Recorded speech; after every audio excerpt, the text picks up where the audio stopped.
Buongiorno a tutti, direi che possiamo cominciare il nostro webinar. Puoi cambiare la slide?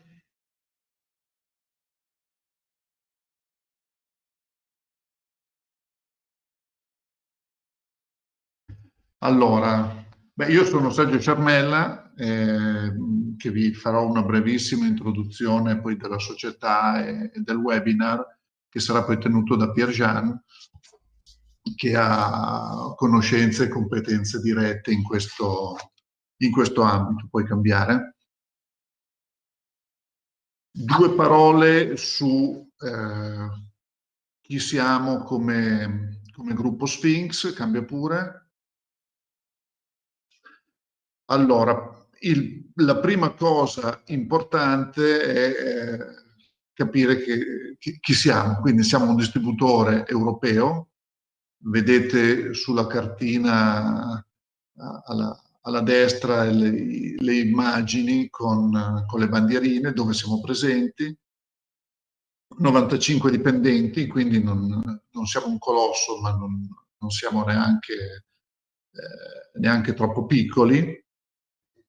Know-how, cioè non solo rivenditori box mover, ma anche delle strutture tecniche di pre e post sales, 300.000 prodotti consegnati all'anno e 10.000 prodotti a stock. Vai pure. Cosa facciamo?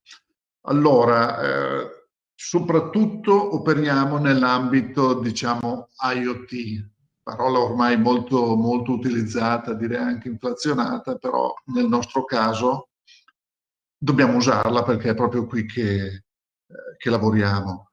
Ambito industriale, quindi non abbiamo applicazioni, soluzioni consumer, smart transport, energy, smart city, industria 4.0, quindi tutti i classici ambiti delle soluzioni industriali con le varie declinazioni dell'offerta IoT, la supervisione, il processo, la raccolta dei dati, dove passiamo alla prossima slide, dove possiamo vedere una breve lista di tutti quelli che sono i principali partner, i principali prodotti distribuiti.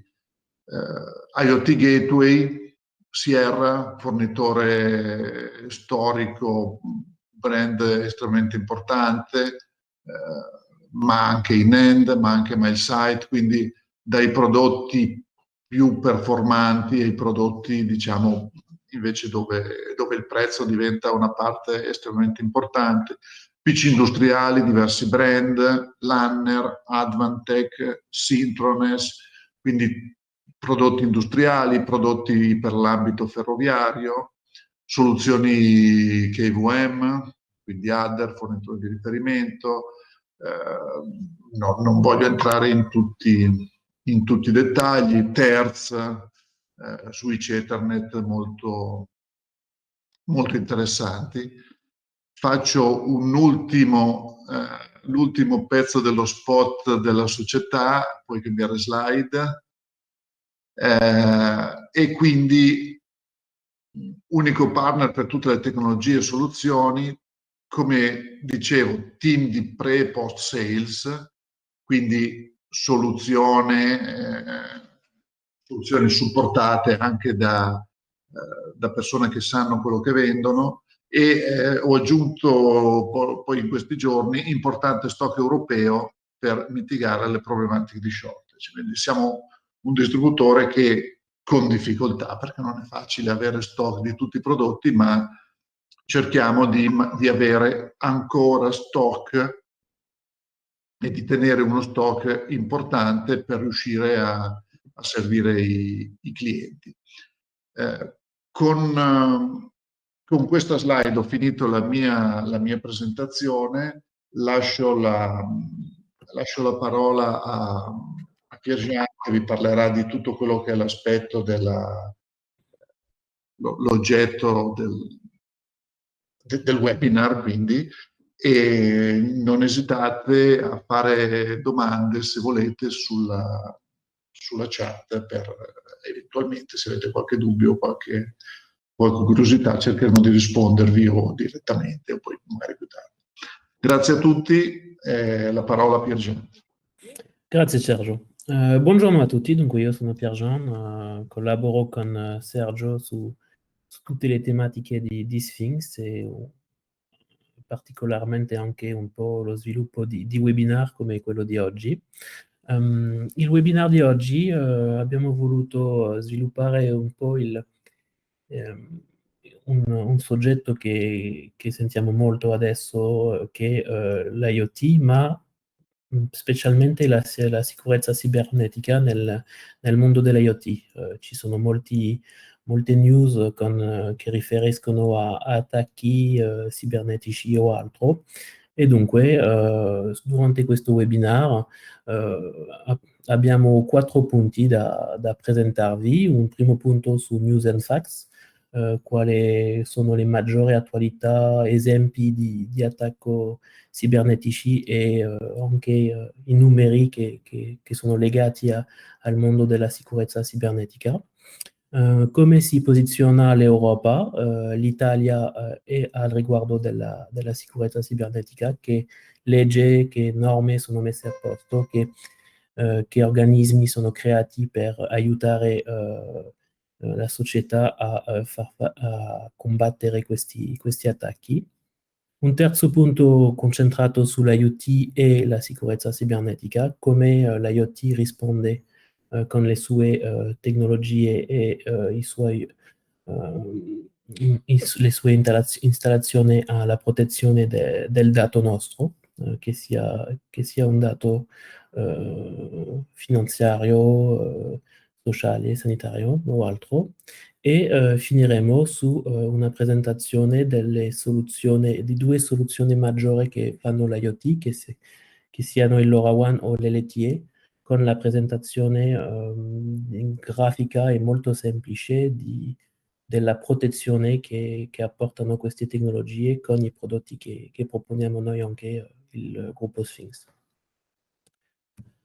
Dunque, con questa introduzione abbiamo cercato di darvi la definizione la più semplice della sicurezza cibernetica. Dunque, come lo vedete, la sicurezza cibernetica deve garantire la gestione dei dati in condizioni ottimali e sicure. La causa principale di avere un rischio di attacco informatico, lo sapete, può essere che lo sapete già, ma è principalmente l'errore umano. Per esempio, usiamo password non abbastanza lunghi, difficili da decriptare, non abbiamo una conoscenza, una cultura abbastanza importante dell'importanza di assicurare i nostri sistemi. E ovviamente questo webinar fa anche parte della volontà di darvi le buone pratiche da mettere a posto per evitare o diminuire al massimo questi attacchi.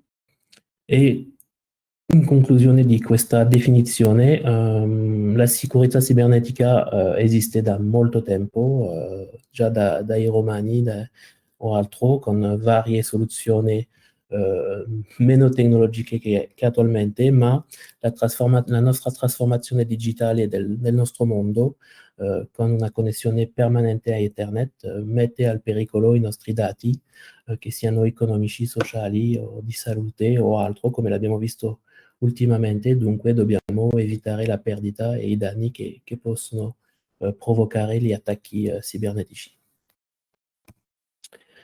Adesso andiamo più su 2 o 3 news e qualche numeri importanti al riguardo della sicurezza cibernetica. È un soggetto e un case che ha fatto molto rumore nel mondo. È successo in Florida, negli Stati Uniti. Un hacker si è introdotto nel sistema della rete informatica di un'installazione della gestione dell'acqua per la Florida, e usando un'entrata sulla rete informatica, ha potuto aumentare la quantità di idrossido di sodio scaricato nell'acqua per pulirla o l'altro, ma lui ha potuto giocare sui valori di questa quantità e dunque, come se lo sapete, in grandi quantità l'idrossido di sodio è un pericolo per l'organismo.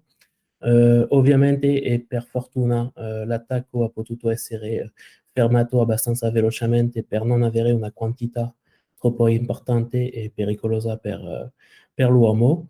L'identificazione della pirateria, tra parentesi, non è stata fatta da un sistema dall'altro, è l'uomo che grazie alla sua vicinanza ha visto il cursore dell'additivo chimico che variava con valori non normali e dunque è là che ha deciso di attivare l'allarme.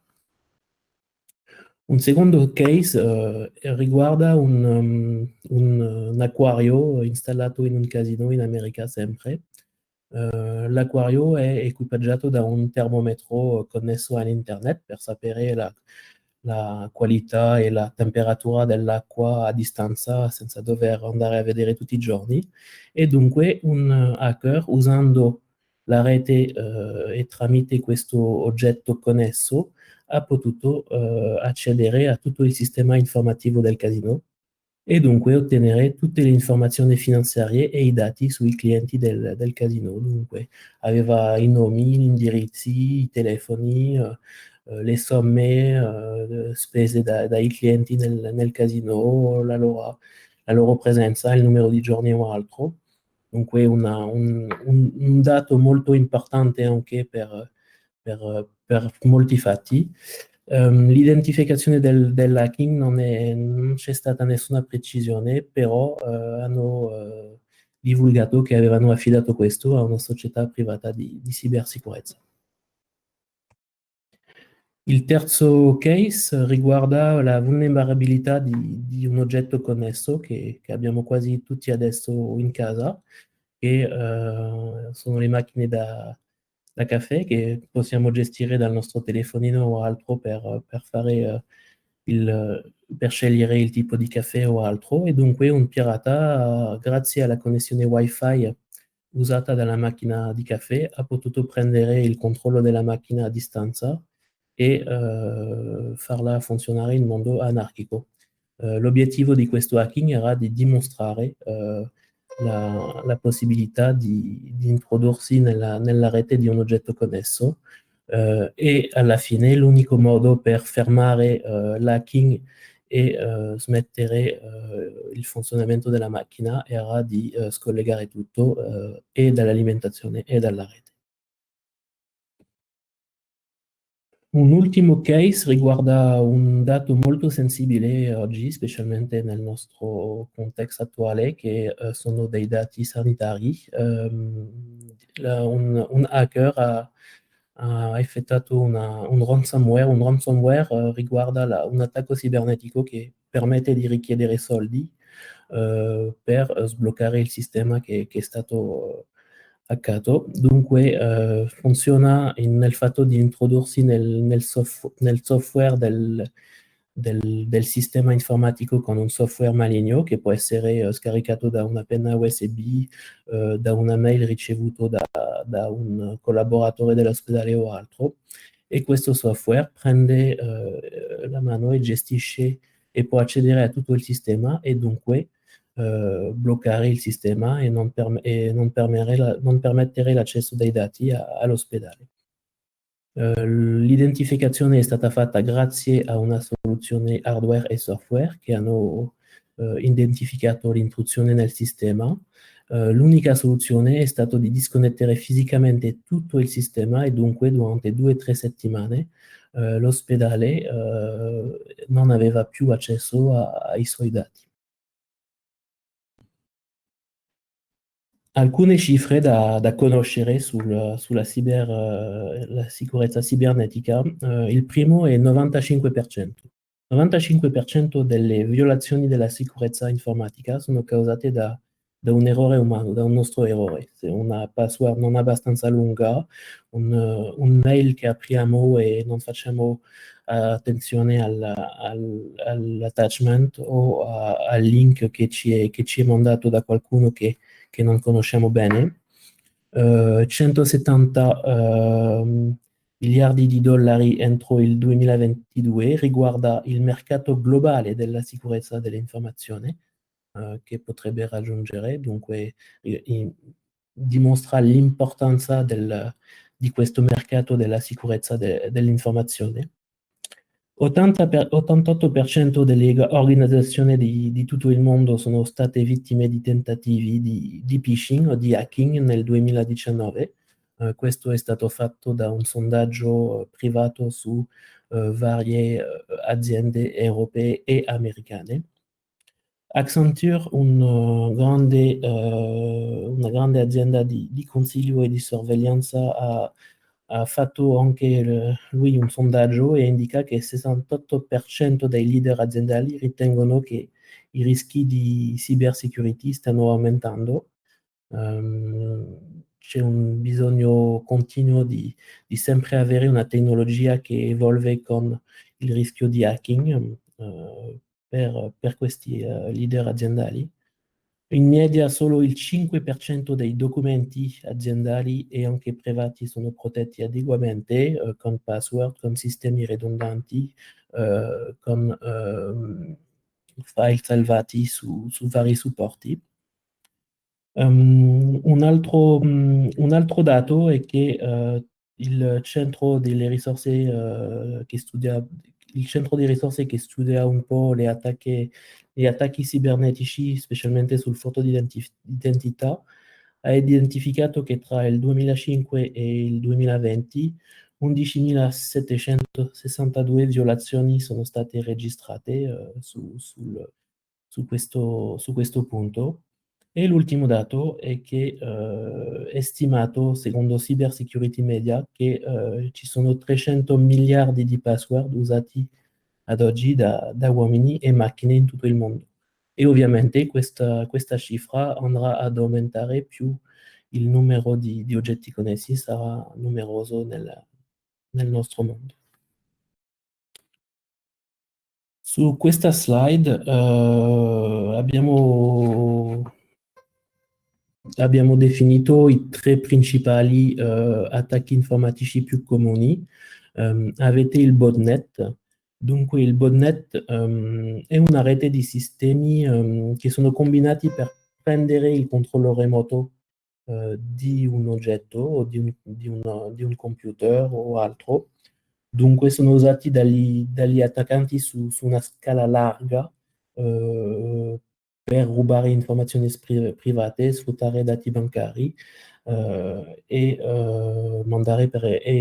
usati anche tramite il mail, tramite il phishing, che riguarda l'invio di una mail con un link che permette al cyberattack di entrare nel vostro sistema informatico. Il secondo attacco più comune è il man in the middle. Il man in the middle è una cosa molto semplice, è qualcuno che vuole sfruttare tutte le discussioni e le informazioni tra un punto A e un punto B, una persona A e una persona B. Questo può essere un attacco pericoloso poiché l'attaccante, per esempio, intercetta i messaggi tra le due parti che sono messaggi più o meno importanti, dunque è un attacco anche che avviene molto spesso nei nostri giorni. L'ultimo attacco comune è il furto d'identità o in inglese l'identity theft. Il furto di identità è l'obiettivo finale è di accumulare un massimo di dati per recuperare il più possibile di informazioni sulla sigla e di solito tutti questi dati sono disponibili su internet, sulle reti sociali, su tutti i tipi di siti intraconnessi che usiamo e dunque l'identity theft permette, raccogliendo tutti i dati e raggruppandoli, di avere una buona idea e di poter duplicare l'identità di una persona o di un sistema informatico. Per fare controattacco a tutti questi rischi cibernetici, andiamo a parlare prima dell'Europa, che ha sviluppato e che investe molte risorse nell'ENISA, che è l'Agenzia dell'Unione Europea per la sicurezza informatica. L'ENISA è un centro di competenza sulla sicurezza informatica, raggruppa degli esperti, degli ingegneri in sicurezza cibernetica, degli auditori anche, per aiutare le aziende a affrontare il pericolo cibernetico. E ovviamente appoggiare anche tutti gli stati membri dell'Europa nello sviluppo delle loro leggi, delle loro norme, per avere un fronte comune al riguardo della prevenzione di questi attacchi cibernetici. Dunque, se avete voglia di andare più avanti su questo organismo, su cosa fanno, cosa possono apportarvi, le loro guidelines o altro, vi indico che potete andare sul loro sito ENISA e avrete tutte le informazioni. Al riguardo dell'Italia, l'Italia ha sviluppato dal 2013 due piani, due tematiche, due axe molto importanti. Il primo, che è il quadro strategico nazionale per la sicurezza dello spazio cibernetico, e il secondo, che è un piano nazionale per la protezione cibernetica e la sicurezza informatica. L'obiettivo essendo di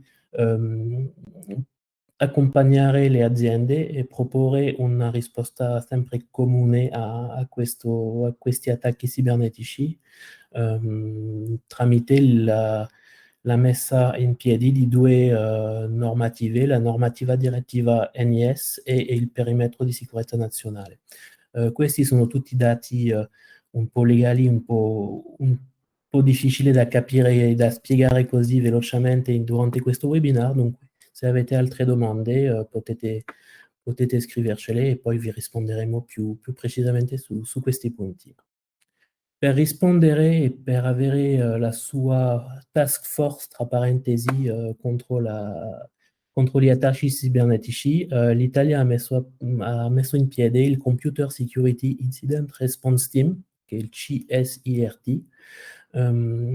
Fa parte del Dipartimento dell'Informazione per la Sicurezza della Presidenza del Consiglio dei Ministri e ha varie missioni che possiamo riassumere al numero di 6 missioni principali. La prima, che è il monitoraggio degli incidenti a tutto il livello nazionale. Il secondo, che è l'emissione di preallarmi, di allerte, di annunci a tutto l'ambito italiano, che siano privati, pubblici o anche aziendali. L'intervento in caso di incidente con la consulenza esperti, le analisi dinamica dei rischi e degli incidenti, la sensibilizzazione situazionale con la pubblicazione di guidelines o altro, e ovviamente la partecipazione alla rete dei CIRST, che sono per ogni regione o altro, permette di concentrare il tutto sul territorio.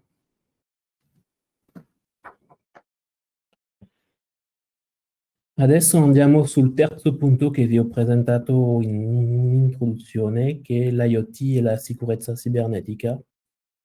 Prima abbiamo scelto di farvi un po' un punto di spiegazione e di definizione molto rapido su che cos'è l'IoT, perché come l'ha detto Sergio all'inizio, ne sentiamo molto parlare, è un termine molto usato, ma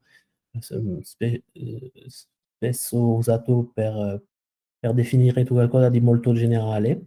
Dunque, la parola IoT in inglese vuol dire Internet of Things, dunque definisce tutto tipo di oggetto connesso. È stato un termine sviluppato e definito da Kevin Ashton nel 1999. L'obiettivo dell'IoT è di creare e di trasmettere dati per creare del valore. Dunque, l'obiettivo, per esempio, è di raccogliere dei dati di temperatura, per esempio di umidità, di qualità dell'aria nel nostro caso attualmente, e di creare del valore nel fatto di permettere di creare del valore o finanziario o anche del valore per la nostra vita, l'umano, un miglior modo di vivere o altro. L'IoT è composto da 5 passi principali: il primo che è il sensore che raccoglie il dato, il secondo che è la rete che permette di trasmettere il dato, il terzo è il dato in se stesso, che sia brutto, trattato o altro, il quarto è l'informazione che si può ottenere dal dato, utilizzando questo dato, analizzandolo. E il quinto e ultimo punto è l'applicazione, dunque la comunicazione di questo dato all'utente finale. L'IoT raggruppa le principali tipi di rete tecnologiche. La prima che è l'LP1 per il Low Power Wide Area Now, che riguarda l'LoRa e il Sigfox, che permette di trasmettere dati in piccola quantità su distanze importanti. Abbiamo anche l'M2M, che sono le tecnologie che vanno dal 2G al 5G da oggi, l'RFID, il Bluetooth e il Wi-Fi. E come l'avete visto prima, Sphinx è presente su tutti questi settori di attività. L'IoT è presente nell'industria, la città, il trasporto, il retail e l'energia. Come precisato in introduzione, andiamo adesso a definire due tecnologie, la prima che è il LoRaWAN e dopo l'M2M, con il 2G, il 3G, 4G LTE e 5G, ma volevamo veramente fare anche un focus sul LoRaWAN.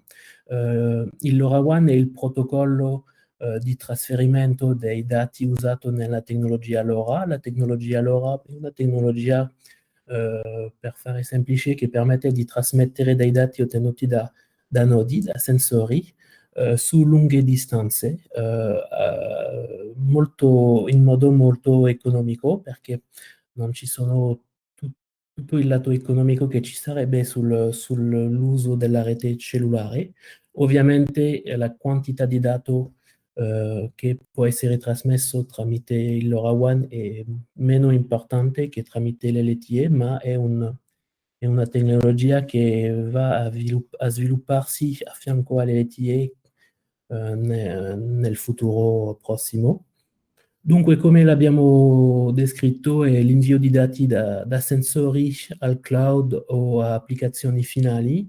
Il LoRaWAN ha tre vantaggi principali: è facile da usare, da installare e da implementare in nuovi progetti, è economico ed efficacemente sicuro anche, lo vedremo là adesso, con i vari protocolli di comunicazione e di identificazione tra i vari nodi, gateway e applicazioni finali.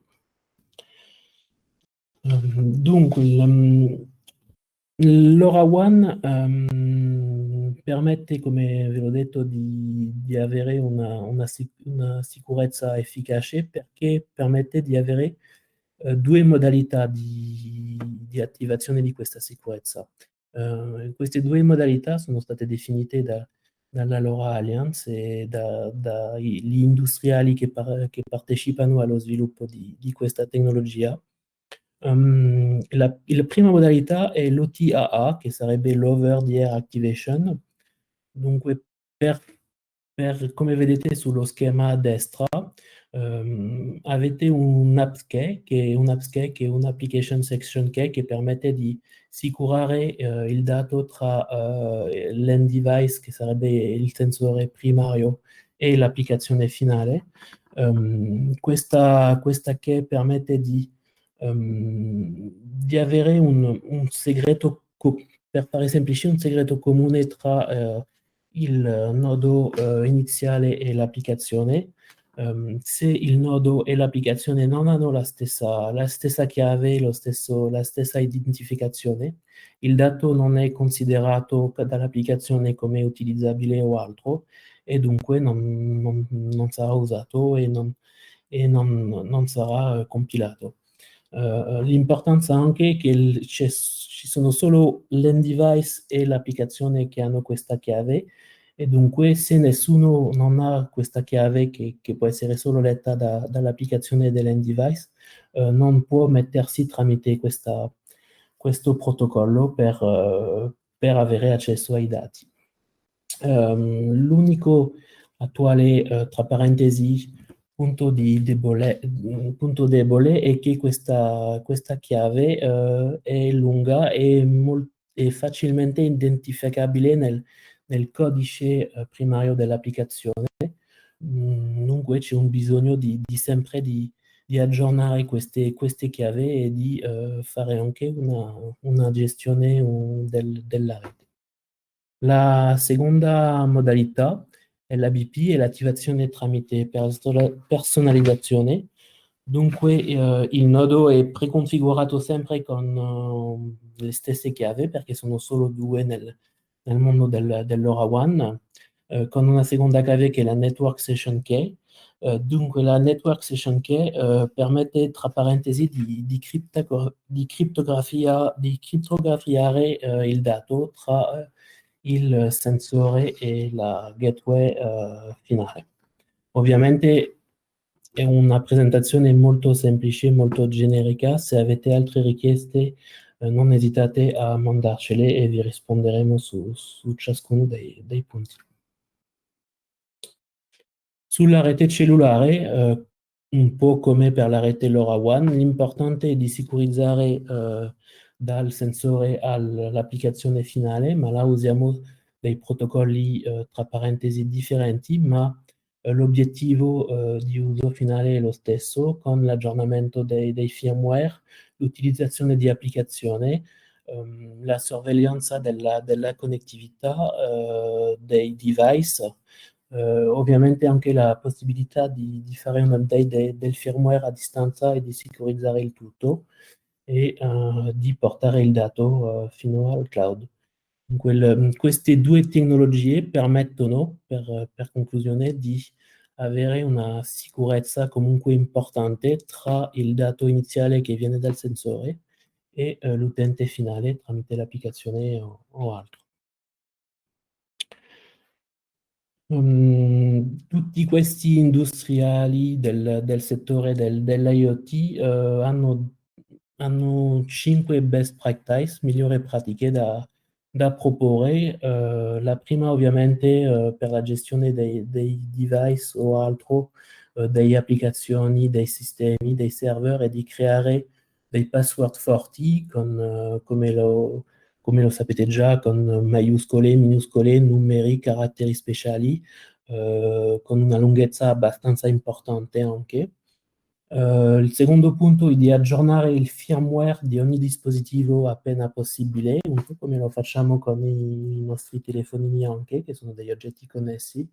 Appena c'è un aggiornamento disponibile o un aggiornamento da sviluppare o sviluppato per un rischio cibernetico identificato, l'aggiornamento deve essere fatto. Il terzo punto anche è di disattivare i servizi non utilizzati, perché un servizio non utilizzato prima consuma l'energia, il dato o altro, ma è anche un punto di entrata per un hacker, perché è un servizio che non è sorvegliato o come lo può essere un servizio utilizzato. Sfruttare i firewall per sapere il traffico che va sulla vostra rete. Se c'è un aumento subito di traffico, si può identificare dunque una debolezza della rete.